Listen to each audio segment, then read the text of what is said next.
सरदार शहर व्यापार एवं उद्योग संघ ने मुख्यमंत्री के नाम एसडीएम को ज्ञापन देकर बाजार खुलने के समय में परिवर्तन करने की मांग की है। मामले को लेकर गुरुवार को आदर्श सैनिक फाउंडेशन रतनगढ़ के अध्यक्ष कुंदन पारिक के नेतृत्व में गोगासर सहित लगभग 1 दर्जन गांवों के सैकड़ों पुरुषों व महिलाओं ने वर्षा को न्याय दिलाने की मांग को लेकर उसके ससुराल पुंसीसर में जबरदस्त धरना प्रदर्शन कर न्याय दिलाने की मांग की। वर्षा ने बताया कि उसकी शादी पुंसीसर निवासी अशोक कुमार पुत्र बजरंग लाल जोशी के साथ जनवरी 2017 में हुई थी। शादी के 15 दिन बाद ही उसका पति पोलैंड चला गया। उसके बाद लगभग 1 साल तक ना ही तो उसने कोई फोन किया और ना ही उसकी सूद ली। मेरी शादी 17 जनवरी 2017 अशोक जोशी सन ऑफ बजरंग लाल जी जोशी गांव पुंसीसर यहाँ हुई थी। और शादी से पहले लड़का पोलैंड में किसी लड़की के साथ शुरू से ही रह रहा था। तो घर वालों ने इसकी शादी इस कारण से की कि यहाँ पे समाज में हमारी इज्जत बनी रही और कुछ लेना देना नहीं था। इस इज्जत के कारण मेरी और मेरी 2 बच्चियों, उसके बाद मेरे 2 जुड़वा बच्चियाँ भी हो गई। इनकी 3 जिंदगियाँ खराब करके वो विदेश भाग गया और उनके घर वाले बोल रहे हैं कि मर्दों की ऐसी बात लागू नहीं होती। तो ये कहाँ का न्याय है? मुझे तो न्याय चाहिए। वो लड़का 3 साल हो गया भागे हुए, सामने क्यों नहीं आ रहा और उसके घर वाले कोई तिथि नहीं ले रहे हैं उसकी। अब मैं न्याय लेने कहाँ पर जाऊँ? तब मुझे आज ये इतनी बड़ी सभा करनी पड़ी। सारों को पता है समाज में मैं केवल एक समाज की बेटी नहीं हूँ, पूरे समाज की बेटी हूँ, सर्व समाज की बेटी हूँ। आज पता लगना चाहिए लोगों को मेरे साथ अन्याय हुआ, वो आगे किसी बेटी के साथ नहीं हो। ये इतनी बड़ी सभा ही साबित कर रही है कि मेरे साथ अन्याय हुआ है। एक बार दबाव देके इनका नामकरण था तब बुलाया था, एम्बेसी में लेटर भेज के, पोलैंड एम्बेसी में, इंडियन एम्बेसी में, महिला आयोग में, सारी जगह पीएमओ में, सारी जगह लेटर भेजे गए हैं, पर कोई तब एक बार दबाव दिया, तब एक बार आया था और हमें बोला कि मैं गांव वालों ने मीटिंग और की, तब बोला कि मैं बेंगलोर जॉब कर रहा हूँ, अब नहीं जाऊँगा। मैं ये झांसा देख के फिर विदेश फरार हो गया। मुझे न्याय मिले, मुझे और मेरी बच्चियों को न्याय मिले। हम 3 जी कहाँ पे जाएं?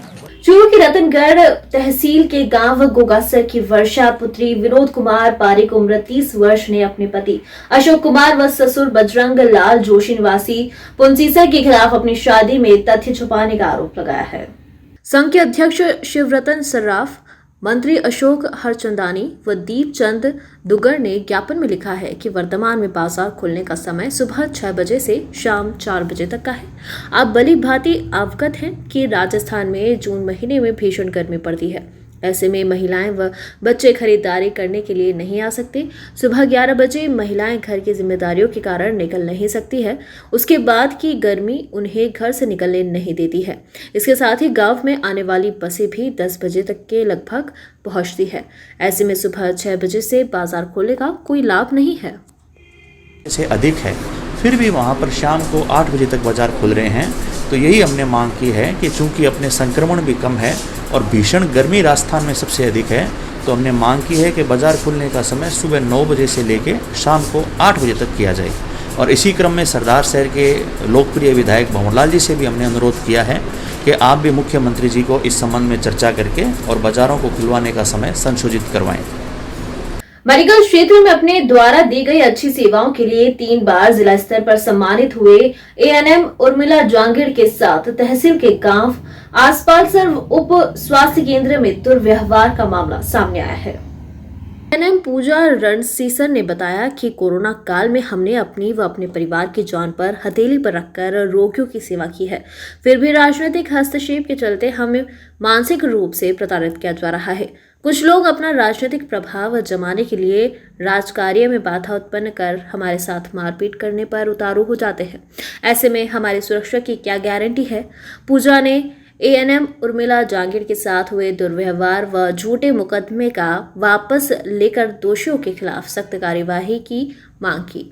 वहीं एएनएम उर्मिला जांगिड़ ने अपने साथ हुए दुर्व्यवहार व झूठे मुकदमे को वापस लेने की मांग करते हुए बताया कि उप स्वास्थ्य केंद्र आसपालसर में कुछ असामाजिक तत्वों द्वारा बिना किसी कारण मेरे साथ मारपीट की गई व राजकार्य में बाधा उत्पन्न की गई। ये बात 12 तारीख की है। मेरे पास पहले से एक आसलसर से डिलीवरी आई हुई थी, तो फिर एक डिलीवरी बोगेरा से आई। वो उनकी सोची समझी साजिश थी। वो आई तब उसके बीपी आई था। मैंने चेक करके मैंने उसके पूर्व प्रसव की हिस्ट्री ली।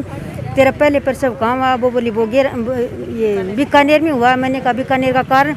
का बीपी आई हो गया, पैरों में सूजन, फिर बीपी बहुत ज़्यादा हो गया था। तो मैंने कहा तुम आयरिस में, तेरी डिलीवरी मैं नहीं करवा सकती, और सरदार सर तेरी डिलीवरी होगी, वहाँ पर चली जा। तो बोले कि नहीं अब की बार बीपी नहीं होगा। मैंने कहा आपको क्या पता नहीं होगा, वो तो बाद की बात है, होगा या नहीं। अगर हो जाए तो मेरे पास इतने साधन कोई डॉक्टर थोड़े ही यहाँ पर, और मैं पहले से ऑलरेडी डिलीवरी करवा रही थी। फिर वो बोले कि नहीं आगे तो नहीं लेकर जाएंगे, आगे लेकर जाएंगे तो वहाँ से तो रेफर कर देंगे, फिर हमारे को बीकानेर जाना पड़ेगा। बीकानेर की हमारी तो फुर्सत नहीं है। मैंने कहा आपके वहाँ क्यों नहीं जाओगे, यहाँ पर इतने संसाधन नहीं है, लेकिन वो मानने नहीं। उसके बाद में मैं डिलीवरी करवा रही थी और वो गाली गलौज करने लगे, मार धाड़ करने लगे, मेरे मकान में घुस गए, किचन में घुस गए। बच्चा सो रहा था, उसके हाथ में फ्रैक्चर हो गया है, छोटे वाले बच्चे की भी चोट आई है, और मैं लेबर रूम में थी। मैं आई इतने में वो बाहर निकाला, उनको बीच बचाव किया। फिर मेरे राजनीतिक मुद्दा बना लिया उन्होंने किसी नेताओं से, और फ़ोन करवाया कि किसी नेता ने मेरे को कहा आपको ये करवानी ही पड़ेगी। मैं नहीं जानता आयरिस वगैरह क्या होती है, तो मैंने कहा आप आ जाओ, स्टाम्प पर लिख दो, अगर मरेगी तो मेरी जिम्मेदारी है, जिएगी तो मेरी है। तो मैं ये कुछ नहीं जानता, आपको तो करवानी ही पड़ेगी ये। तो मैंने कहा मैं तो नहीं करवाऊंगी। तो आप नहीं करवाओगे तो अगली पंचायत समिति की बैठक में आपके बहुत ही भयंकर परिणाम आएंगे।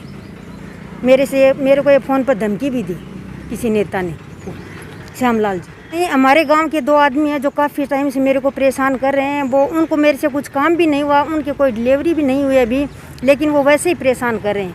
उनका कोई और ही मेरे से दुश्मनी है। वो सोनराम नाई और बुद्धाराम नाई 2 हैं, काफ़ी टाइम से परेशान कर रहे हैं वो दोनों ही। तो क्या मांग है अब आपकी? हमारी मेरे को न्याय मिलना चाहिए। ये राजनीतिक मामला ही अपने पास ही रखें गाँव वाले, हम कर्मचारियों के ऊपर न लागू करें तो ही ठीक है। कुवारिया थाना क्षेत्र के कुरज के गाडरियावास गांव में बुधवार की शाम को पेड़ पर लटके मिले शव की पुलिस को देर रात को पहचान करने में कामयाबी मिल पाई है। बताया कि महिला पति के शराब पीने की आदत से परेशान थी और उसके मना करने पर भी पति ने बात नहीं मानी तो उन्होंने आत्महत्या कर ली। थाना प्रभारी पेशावर खान ने बताया कि गाडरियावास गांव के मोक्ष धाम जाने के रास्ते के समीप स्थित खेत में एक पेड़ पर लटका महिला का शव मिला था। मृतका की पहचान मंडोकोशिया आमेट निवासी देवबाई रावत 44 वर्ष के रूप में हुई। बताया कि मृतका का विवाह पूर्व में कान सिंह नामक व्यक्ति से हुआ था, जिसका निधन होने पर महिला ने गिलुंड निवासी मांगू सिंह से नाता विवाह किया था। बताया कि मांगू सिंह शराब पीने का आदी होने से महिला काफी परेशान रहती थी। इसको लेकर उसने पति से शराब छोड़ने के लिए कई बार कहा, परंतु पति ने शराब पीना नहीं छोड़ा।